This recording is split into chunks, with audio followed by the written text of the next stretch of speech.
over here. You should. Come on over. Come on over here. I'll play something revolutionary. I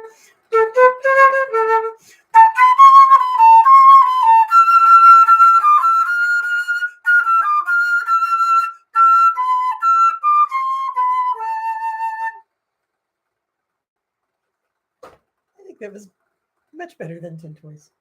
Much better than Tin Toys? Yeah. I could hear the fan in the background, though, so it was like... Oh, yeah. I was thinking maybe we should turn that off while we actually do this. One moment, please. Well, maybe just turn it down because it's... Oh, baby. Okay. Keep talking to people. We're live now. Alrighty. Hi. Well, I'm alive. And these Tin Toys live. So let's...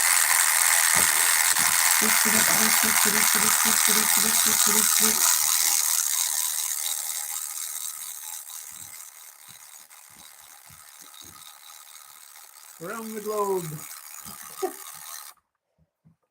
Something to be said for tradition. Sounds familiar anyway. Tradition. That broke the copyright. I don't think so. I don't think it's recognizable. There's an advantage. Well, anyway, a few headlines. Oh, by the way, this is now Bridge to a Better World. I'm Teresa Mitchell. I'm Ani. Yep. And headlines, Robert Reich says the current fight over raising the debt ceiling, excuse me, and the growing possibility the United States might default on its debts is not because of partisanship. It's due to political polarization. It's not because lawmakers are digging into partisan positions. Excuse me while I clear my throat. Yeah. Republicans alone manufactured this looming disaster, Reich says. In order to become Speaker, Kevin McCarthy made a deal with right-wing MAGA House Republicans to use the debt ceiling as a way to hold America hostage and force the Biden administration to come begging. McCarthy and his band of MAGA crazies don't give a fig about the national debt. Hell, they had no problem raising the debt ceiling 3 times under Trump while providing trillions in tax cuts. What could be the difference? For the rich. Oh, that's the difference. They are literally boosting the mega rich to be mega richer. Yeah. Anything else? Well, Reich writes, this current fight is entirely theirs. The both sides reporting is misleading the public and giving a free pass to McCarthy and his extremists. And that's the part that I really wanted to read out because that's driving me nuts. It's like they're attacking the nation and the press is just like, well, how will both sides come together as opposed to sticky issue? As opposed to the Republicans are in fact taking the nation's economy hostage, that they are threatening to disrupt the distribution of Social Security. They are threatening to disrupt all markets. They are threatening to tank the economy because they can pin it on Biden and make him look bad, because that's why you want to punish a nation. I was thinking that the theme for the show was superiority, the cruelty of superiority. And I think that this is one of the prime examples of the cruelty of superiority. The both sidesism is just nuts, though. I mean, absolutely. Mussolini has invaded Ethiopia. How will both sides come together? Yeah. No, it's insulting. It's insulting, and it serves the mega rich. Let's not be shy about just saying that both sidesism serves the oppressors.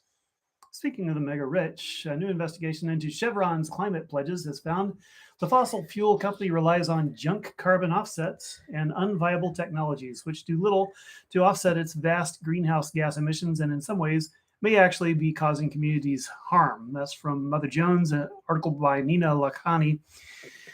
Chevron, which reported $35 billion in profits last year, is the U.S. second largest fossil fuel company with operations stretching from Canada and Brazil to the UK, Nigeria, and Australia.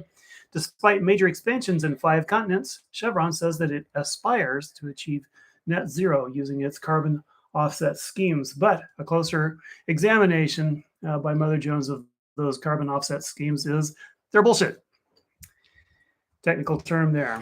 In these times, Luis Feliz Leon, who I think should get a prize for having a cool name, writes, after a bruising 3-year fight, workers at a school bus manufacturer, Bluebird, in Fort Valley, Georgia, voted May 12th to join the United Steelworkers Local 697. It's been a long time since a manufacturing site with 1,400 people has been organized, let alone organized in the South, let alone organized with predominantly African-American workers, and let alone in the auto industry. That's according to Maria Soma, organizing director. With the USW, she says, it's not just a single important win, it's an example of what's possible. Workers wanting to organize and us being able to take advantage of a time and policy that allowed them a clear path to do so. The vote was 697 to 435 with an 80% turnout. And as usual, it always makes you wonder, who are those 435 people who say, please pay us lower wages? We don't want benefits. We like being beaten so much by rich people. Who are they? Well, they're just very propagandized people, of course. And speaking of propaganda, it was something I forgot to mention that I wanted to talk about with Robert Reich's comments on the debt crisis. You know, the Republicans don't want to pay the debt that they rang up by the trillions under Trump to give away to rich people, by the way. There's so much to say about that. But Matt Gaetz came out and actually said what they're doing. He said, I don't want to negotiate with our hostage. Right. Who's the hostage? The entire nation. I think that was my point, actually, when I said that they were taking the nation's economy hostage and the nation. Yeah, that was and exactly he said it. Yeah, he knows what he's out saying. of his own mouth. He said those words. Yeah, that's where they're coming from. And then there was the thing that just really got my hackles up this week, and Ani too, and that was the story. You want to tell it? Well, I have another headline. Okay, well, let's go to some other things. We have something that has our hackles. It's a couple these hackles. I've got so many hackles. Okay, hack away. So there is something called the Clarion-Clipperton Zone, which maybe you've heard of, maybe you haven't heard of. I haven't. I hadn't heard of it before this morning, actually, and I still haven't quite wrapped my whole head around it. A news release came out yesterday that scientists have a study that they've identified about 5,000 new species living in a deep sea area called the CCZ, the Clarion-Clipperton Zone. These are species that are living in the deepest sea in an area twice the size of India between Hawaii and Mexico. And why is this so important? Well, it's an amazing discovery. I mean, it's like, that's really, what can we learn from these 5,000 species? There's so much rich biodiversity, but they better move fast because it's being divided up. There are 15 mining interests wanting to scour the seabed and put a quick end to any of those species that have been recently discovered. Now, of course, they're not going to say that's going to put a quick end to them, but really, it is absolutely repulsive. It is not okay to be dividing up the earth like this. And it is smug superiority and cruel superiority that allows humans to do this. It's capitalists and colonialists. It is the resource extractors that think of nothing but next term's profits. And that's what I wanted to add for a headline. Well, you know, it kind of makes me think also as we come to the edge of planetary exploration, what is under the crust in the water seas of Enceladus? We don't know yet, but if there's life there, we're likely to completely screw it up by exploring it in a clumsy way. So here's hoping that all of the interplanetary ice submarines that they're talking about melting through that ice crust will be clean and clear of bacteria. No, see, this is the other thing. We have no business exporting our sickness to the rest of the planets in our system. We have no business exporting our sickness into anything past this Earth until we deal with ourselves here. I cannot even believe that we are now talking about actually destroying other planets because we don't have much left here to destroy. That sickens me to my core. That is the height of cruel superiority. Well, it bears on corporate mendacity as well, too, because right now, well, it isn't just the corporations, but it's China and India and the U.S. are all working on nuclear rockets at this point. And if it worries you to hear the phrase nuclear rockets, it should. Well, it probably should. and you've heard very little about it because it's being pretty well purposely hidden. I mean, it's kind of in plain sight, but it's not being covered by the press, the same press that is telling you that it's both sides, having a crisis and needing to come together on whether to screw poor people more with things that have already been decided on in the budget, and whether to pay for things that have already been set up to be paid for, to pay the Trump class just for being rich. The usual, more of the usual. And this, I think that propaganda is getting worse and worse.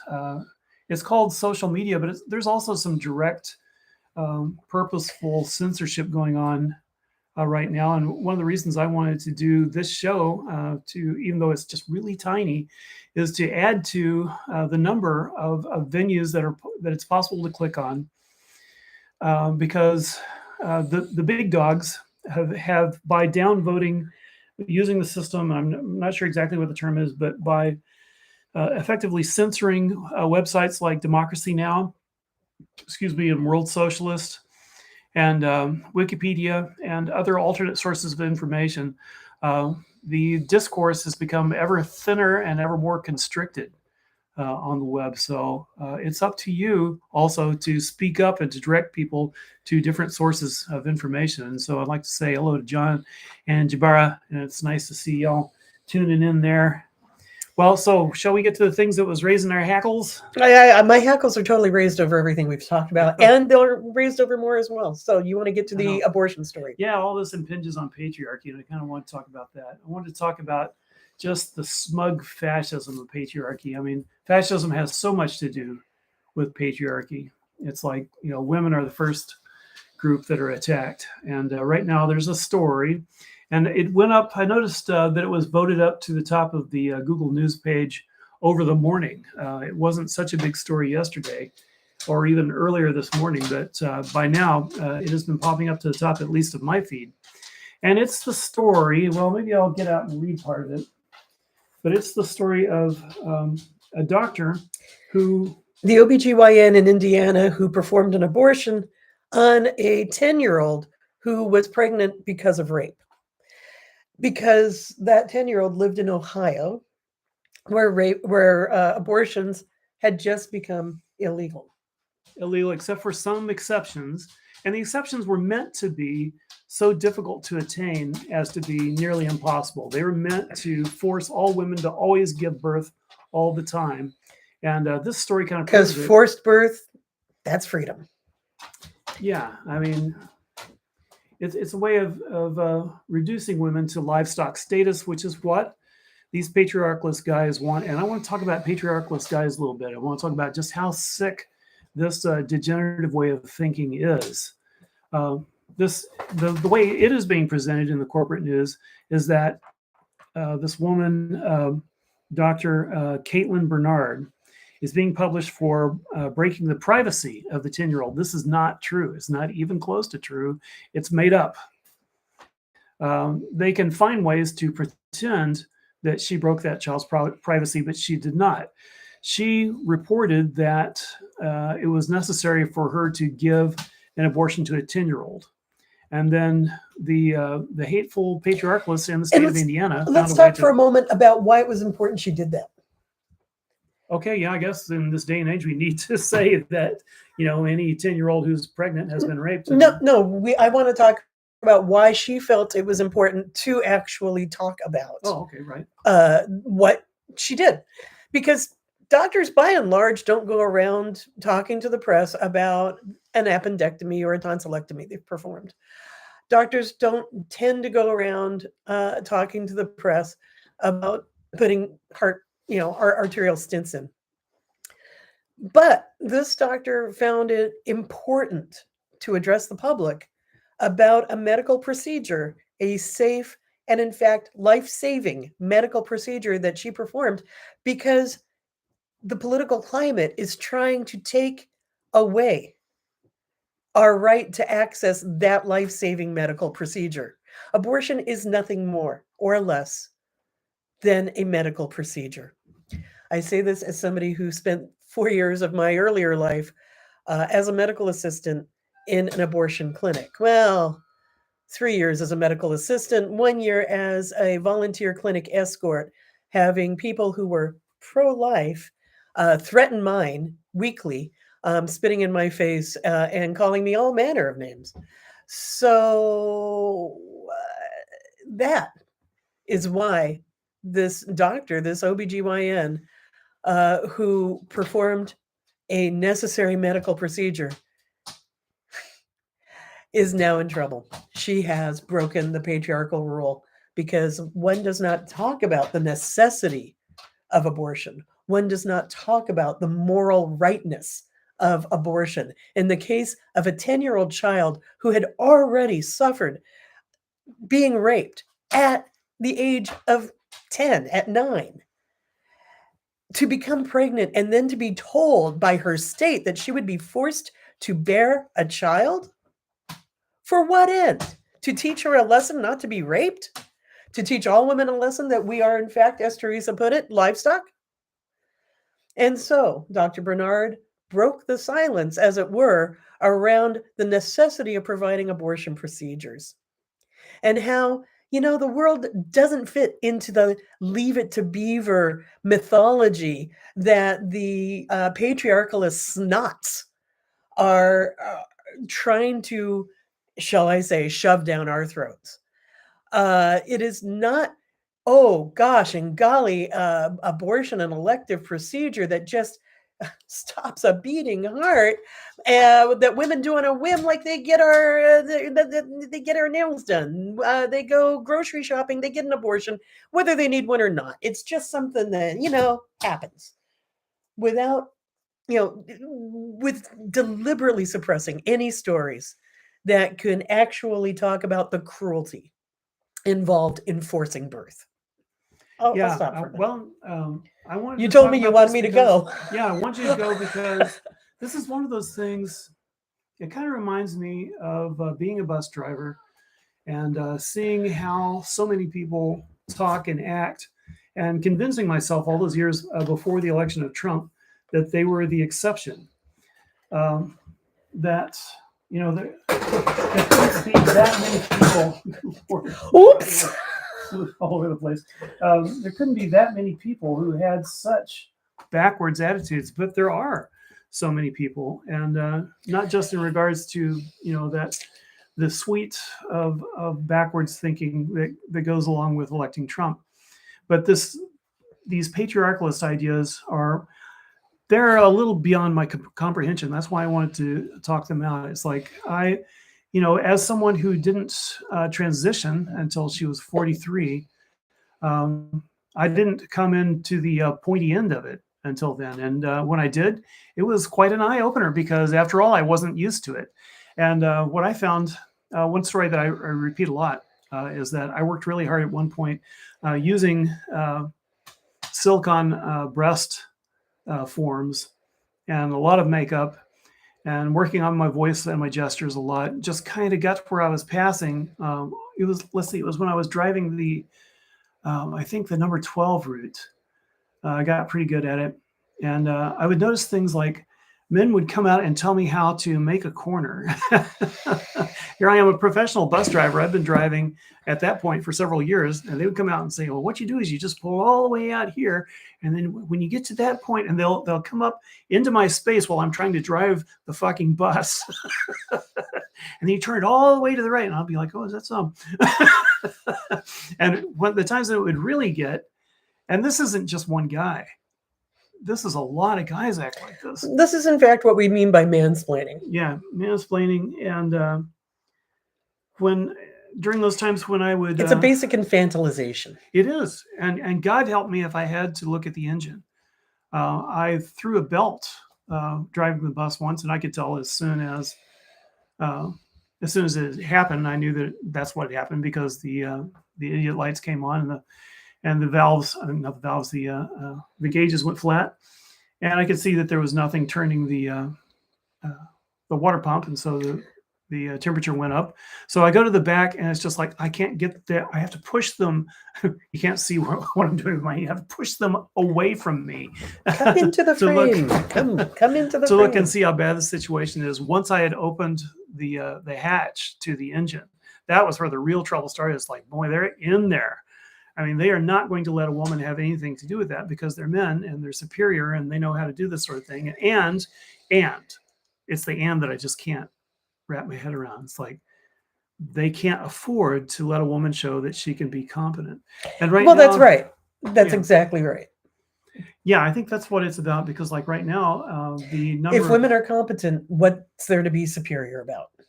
and I think it's worse because, for example, more women are graduating college than men are right now, and that means more women bosses, and that means more frustrated guys in marriages seeing women start to pick up more wages than they are.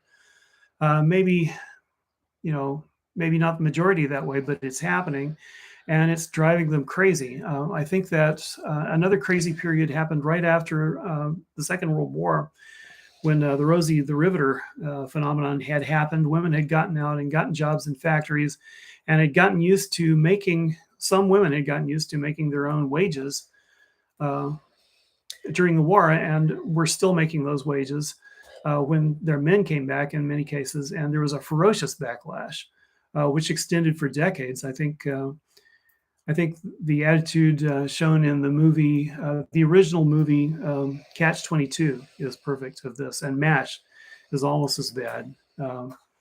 But you think of those as humorous movies back when, but if you look at them again, you'll see the worst sexism. I mean, just really rapey sexism going on in those movies, and that the backlash happens because men feel so threatened, I guess. But looking at the picture of the Indiana Board of Examiners making excuses against this woman who, of course, provided an abortion for the poor 10-year-old. I can see their angry faces staring at the floor, and I thought if this photograph had been done in black and white, I could be convinced it had been made in 1898. Because it's the same sort of... It's the condemnatory stance, right?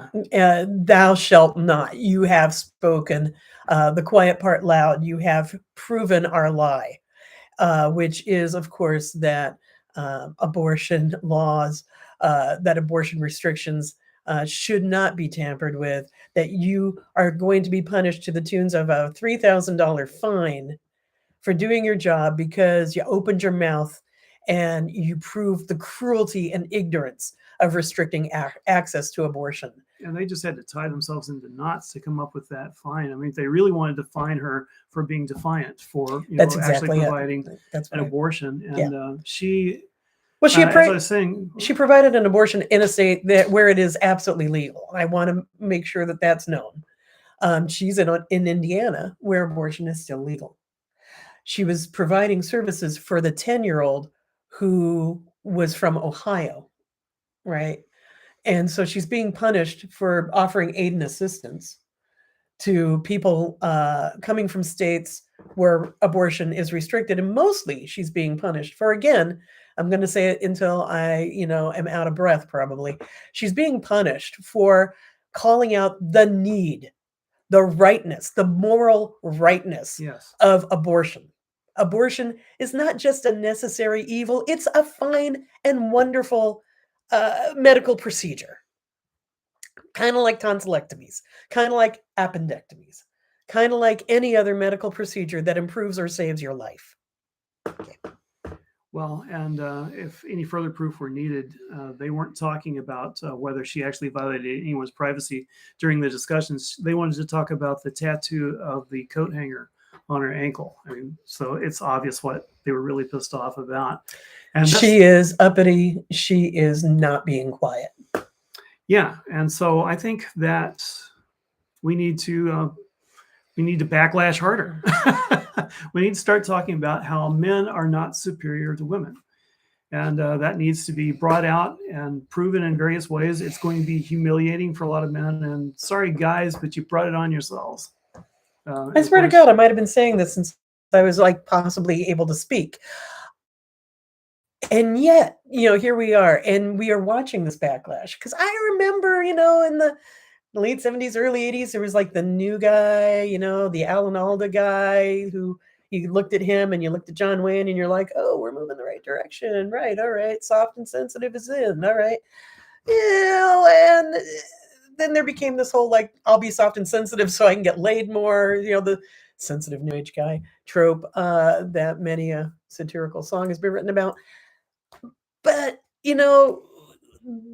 suddenly we are finding ourselves in this swing, in this backlash against the egalitarian movement, the movement towards having a society wherein we have, dare I say, some egalitarianism between genders, and maybe the acknowledgement of more genders than two. And then we have, going right along with that, the rise now of the alpha male. The shit I read from alpha males who are owning those the tater others, tots. from Andrew Tate and all of those others that are just like, oh yeah, we don't have to feel our feelings. We don't have to just accept equality. Oh, what if the girl doesn't like me? I will be on top. I will be forceful. I will make sure that I am known to be superior and strong, because ain't no one gonna get in my way, right? I mean, that is a psychopathic stance, right?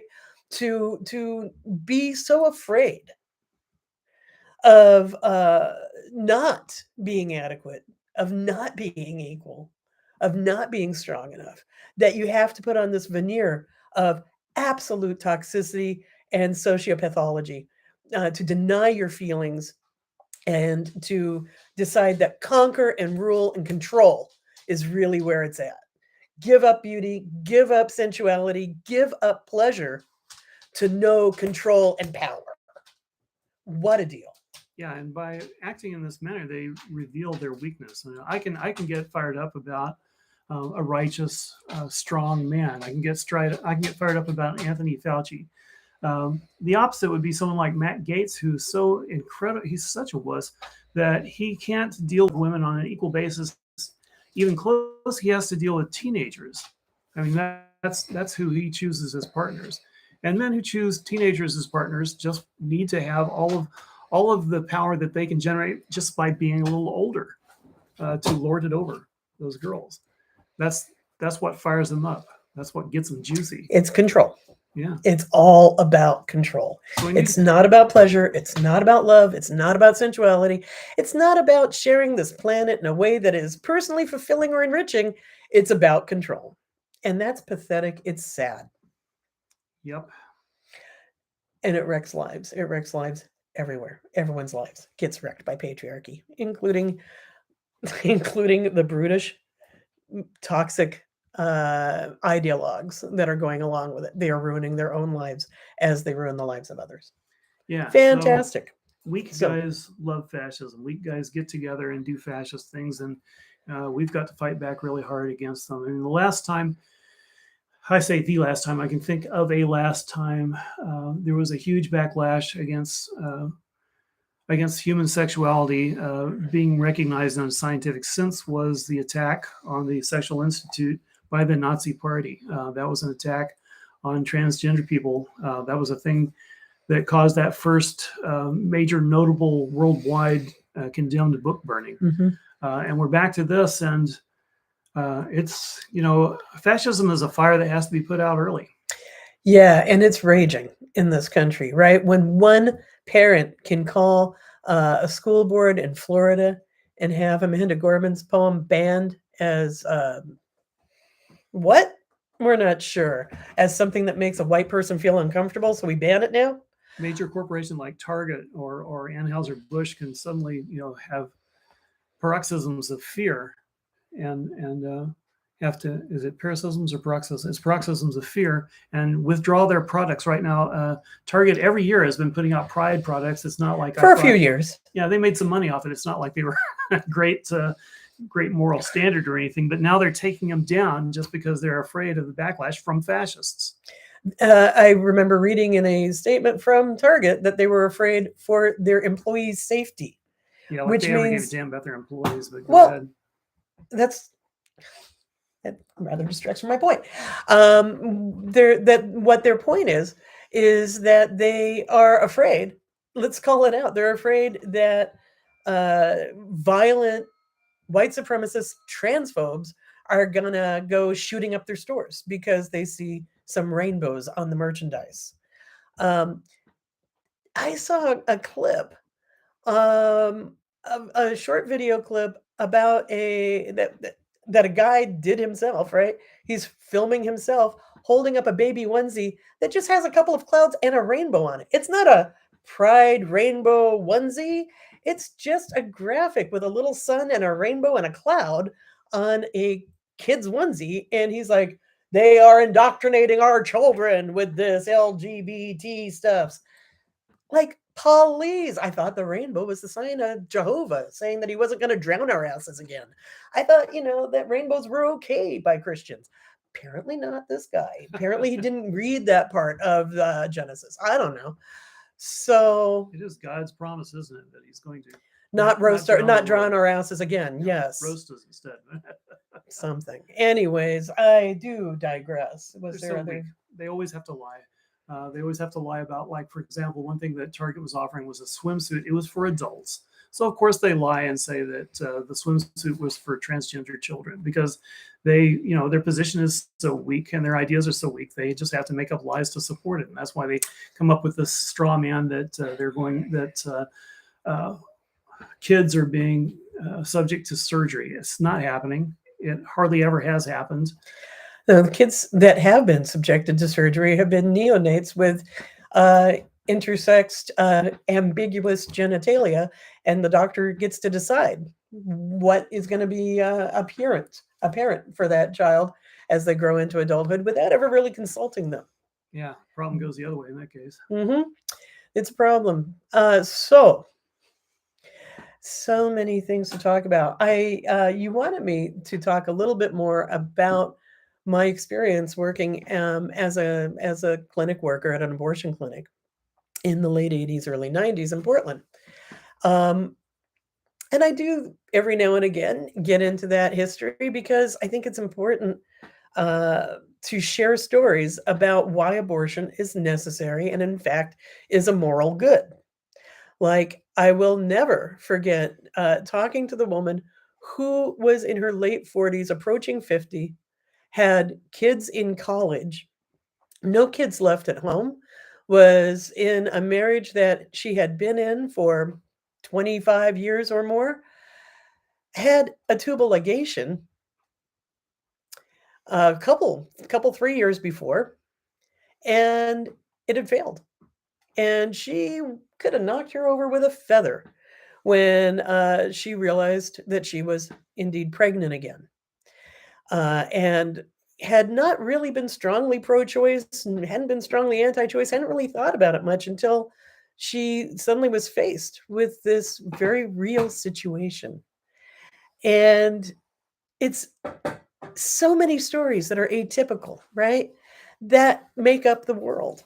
Everyone has a personal story to tell about why they decided abortion was the best choice for them. And they're really the only people that know why it's the best choice for them.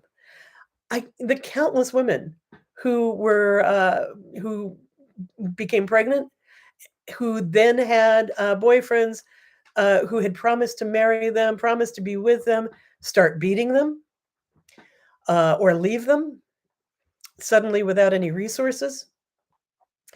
Or again, how many women, when they are pregnant, suddenly find that their partners become abusive, physically abusive? That is a phenomenon that I can't wrap my head around, but it is a phenomenon that happens. There were women who had no idea that they were pregnant because they kept having menses. Some women menstruate through pregnancy, or at least through early pregnancy. And so, again, it was just suddenly a couple of other symptoms, like why is my stomach protruding like this? What's going on? I don't feel so good. Oh, jeeps, I'm pregnant, even though I had sex once. I used birth control, sex once in the last year, used birth control, and did everything right. And suddenly, here it is. And that's why abortion needs to be an option. because suddenly that woman should not be expected to put all of her dreams and life on hold to do something that is medically risky. So I could go on. There are so many stories of the hundreds of women that I assisted through their abortions. And the more women come together and speak the truth, the you know these stories need to be told. They are the stories that Dr. Bernard is being sued over, right? These are the stories that the patriarchs want to keep quiet. All they want to talk about is the precious, tiny, innocent beating heart that honestly they don't give two figs about once that beating heart is born.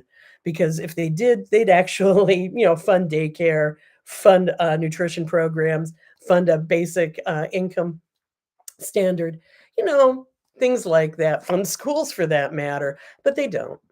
They just want to use it as a way to control women and women's sexuality.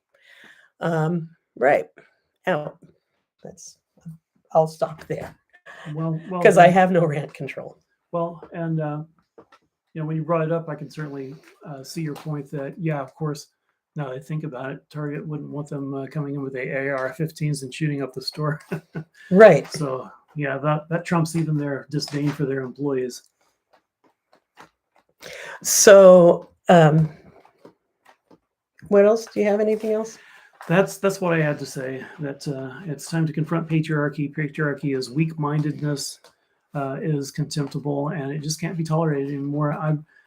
It makes me think of Dworkin's work. I mean, I agree with most of what Dworkin actually said. I think that she was condemned more for having the attitude of standing up for women than for some of her more sharp attitudes. And she did come around on transgender people. Okay. Well, okay. Shalamith then. Shalamith Firestone. All right. So, anything else? That's all I got. Okay. This is the unsmooth transition into, the other part of cruelty that I really just want to mention. I'll touch on it today. We'll get into it next week because I get it. We are running out of time. I have no rant control. But I am sickened. I am heartbroken. I've wept over the news of what's happening to migrants this week. I'm talking about folks on our southern border, folks who have come up through Central, South, and Central America and Mexico, trying to find asylum and trying to find refuge from climate catastrophe, political corruption, the violence of the cartels, all of which are fed by the machinations of U.S. imperialism, and how they are treated so cruelly and with disregard to their humanity, on the one hand. And then we look overseas and we see boats of dozens of hundreds of migrants who are left to drown, even though Coast Guards are well aware of them. My phone alarm. Intentionally stranded. Intentionally stranded, really intentionally killed by the governments of Italy, Greece, Malta, the UK. It's reprehensible. My heart breaks, and I wonder where our humanity is. These acts are only possible through the stance of superiority. We no longer recognize our common humanity. And the folks that make the decisions to let migrants die of medical neglect on the border, or to shoot them outright, or to shoot any brown-skinned person on either side of the border because they didn't grab their ID fast enough, or maybe they were going for their ID and that looked threatening. It is the superiority of, the national superiority, the national chauvinism, white superiority. It is this thinking of we are greater than these invading hordes of poor brown people that cause that allow that kind of monstrous behavior, that kind of murderous behavior to exist. And it sickens me. And we need to talk about it. We need to talk about our, we need to talk about the ugly truth of what national chauvinism and what white superiority looks like when it is allowing hundreds of migrants, when it is not allowing, when it is actually killing hundreds, thousands of migrants. There have been amazing articles and books on this, and I have been kind of diving into them because, we hear these stories all the time and they're so horrible. And we just go, God, people need to stop doing that. And then we look away and do something else because it is so gut wrenching that we treat each other like this on this planet. And yeah, that's what I got to say. Well, in the case of the southern border, it also surprises me that we see, obviously, by their actions that these are brave-hearted people who have walked hundreds of miles to save their children. They're This so is the case strong of and so every resourceful. asylum seeker. Yeah, and we should be delighted, especially with the labor shortage. And a lot of these people are agricultural specialists. We should be allowing these people in with open arms and saying, "Oh, thank God you're here." But it takes a lot of blindness and it takes a lot of hatred and rage and cruelty to keep them at the border and say, "Oh, you're inferior. We have to keep you out." Madness. Yep, it's white supremacy. It's white supremacy. It's national chauvinism. It's disgusting. It is anti-humanity. All right. So I did some tarot cards. The tarot cards don't really have a lot to do with what we've been talking about this morning, but here's what they say. We have the Two of Pentacles inversed.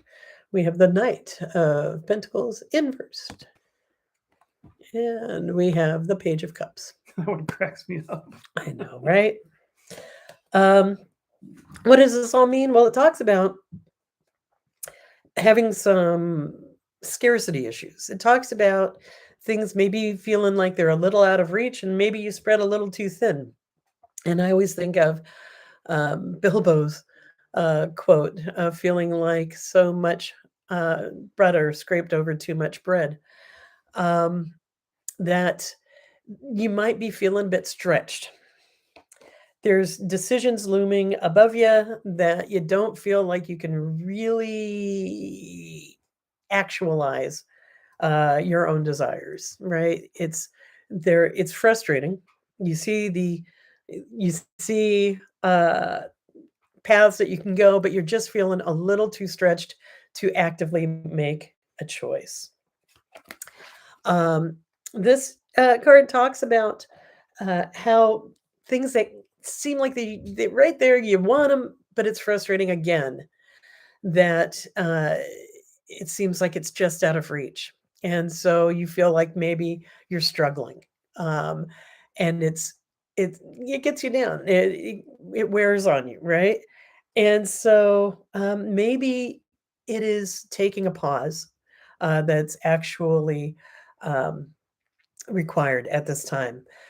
It is maybe the best course of action not to try to fight your way through, but in fact, to try to have a little fun, to come back to your heart and think about being heart-centered, and to sort of pursue perhaps just a moment of lightheartedness, of fun, of making sure that you can be in touch with your feelings, that you can feel them, and that in fact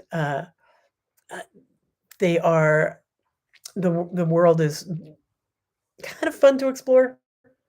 I know I've been talking about the scary, awful stuff that in fact is not maybe so fun to explore. But as Jabara mentioned very early on in this show, happy sunny day. It is moving into summer and the birds are singing. And it is really important to fill our hearts with that kind of gladness and that kind of joy, to explore a little something that is going to bring us fun and maybe sustain us while we pursue those goals that we want, while we make the heavier decisions about where our lives are going. It's important to do it with a full heart and to also seek joy. So that's what I'm saying. The world is complex. We might be feeling a little stretched. We might be feeling a little scared and uneasy. We might be feeling a little not up to the task. But remember to fill ourselves with joy and with the pursuit of some fun so that we can keep going for the long haul. That's what I got. Well, all right then. I just keep thinking of the kitty in the toilet. It's a crack up of a card. That's the cups, right? First Page. of cups. Okay. That is, in fact, go out and explore the world with a sense of fun. Or at least the toilet. Yeah. All right. Well, so that does it for us. We'll be back next week with more uplifting news and, outrageous stories that we can, in fact, that we need to, in fact, take in so that we can enact the changes that need to be made in this world. Thanks for being with us. Please do subscribe. We picked up a couple of subscribers this last week, and that thrills me to no end. Please do pass news of our show around to your friends and family. Please do subscribe yourself if you haven't already. Hit the like button, and we love you. Thank you so much for being there. Metaphorically, get out there and punch a Nazi. Slap a fash. And our love goes out to you and to all the ships at sea. And that's not even metaphorical.